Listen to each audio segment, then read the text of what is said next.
आप कहते हो ना भाई हम पीछे भूल जाते हैं, तो भूल आरपीसी का लेवल थोड़ा बढ़ गया है।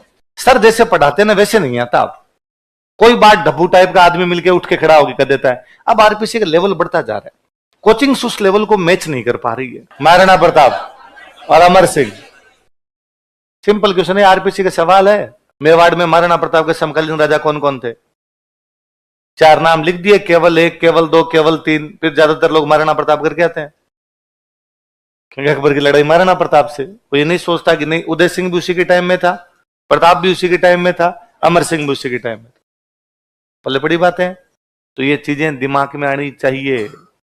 ये चीजें दिमाग में नहीं आती है, इसका मतलब दिमाग ढंग से काम करता, च्यवनप्राश खाने की आवश्यकता है? अभी मैं आपने करंट पढ़ते हैं, करंट में पढ़ा कि नेशनल स्टॉक एक्सचेंज के साथ में एक समझौता हुआ।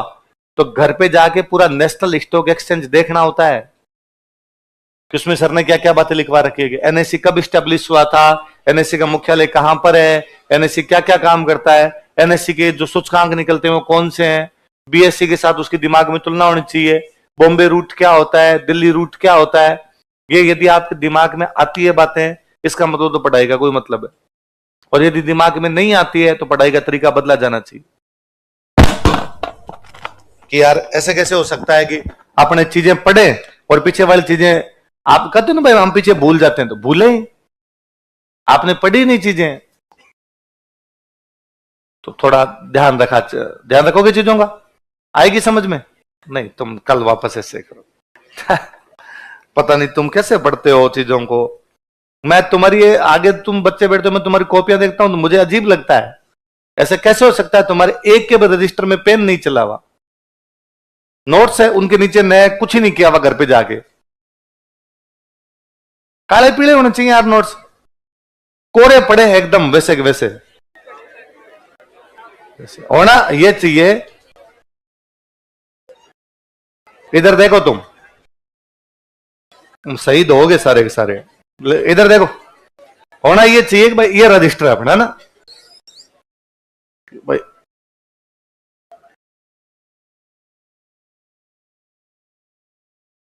ये आपके रजिस्टर का पन्ना है, हमने कोई उसमें 7 लाइनें लिख रखी है, 10 लाइनें जितनी आप लिखते हो कोई बात नहीं, जितना आपका है, लंबा पेज है चौड़ा पेज है, जितनी आप लाइनें लिखते हो, कितना खुला कितना लिखते हो, कैसे है ये तरीका कि भाई हमने कोई जैसे पिछला कोई राजा पढ़ा हमने प्रताप सिंह, और मैंने बताया प्रताप सिंह की सांस्कृतिक उपलब्धियों में ये बात है। थोड़ी बहुत एक तो हमेशा खुले खुले लिखना ताकि थोड़ी बहुत इधर उधर जगह हो आपके पास में, हो ये कि हम उसके साइड में कहीं लिख लें हवा महल, तमाशा, चित्र और संगीत, ताकि अगली बार जब रिवीजन करें हमें पता हो 4 चीजें पढ़नी है।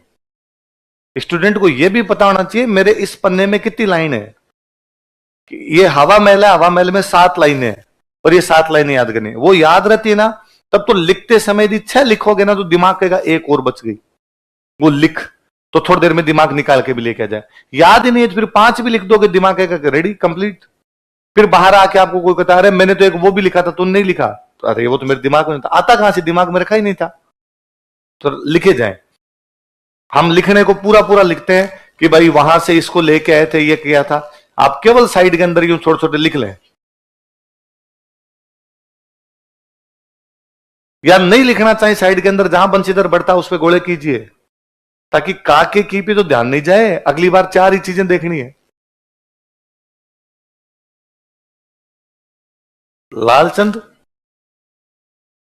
पशु लड़ाई, संगीत, ब्रजनिधि,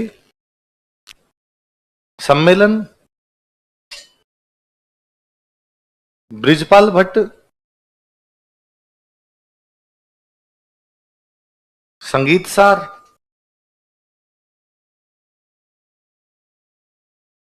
इतनी तो बात है।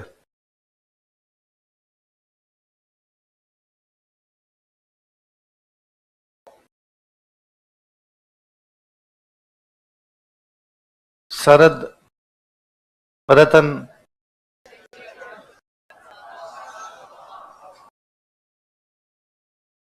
953, 365 खाली साइड में छोटे छोटे या तो लिख ले उनको, ताकि अगली बार अपने करे तो पूरा पन्ना नहीं देखना, मेरे को ये इतनी सी चीजें देखनी है कि डिब्बे में जो लिखी हुई है। या पूरा नहीं लिखे तो वे चीजें जो आप पढ़ रहे थे आपको याद नहीं रह रही थी, यार ये 953 365 मेरे से तो याद ही नहीं हो रहे यार, ये साइड में लिख के छोड़ ले, ऊपर लिख दे 953 365। जब रिवीजन करोगे दिमाग कहेगा ये पिछली बार तेरे को याद नहीं थी, ये दो चीजें याद की जाए, अब बचा जाएगा 953 365। आपके अपन एकदम कोरे कोरे पड़े रहते हैं। और फिर स्टूडेंट मेरे को आगे पूछता है शॉर्ट नोट्स कैसे बनाऊं। एक बार तो तूने मेरे से पढ़े शॉर्ट, अब घर पे जाके इनको और शॉर्ट करेगा, तो पूरी जिंदगी नोट्स लिखने हैं।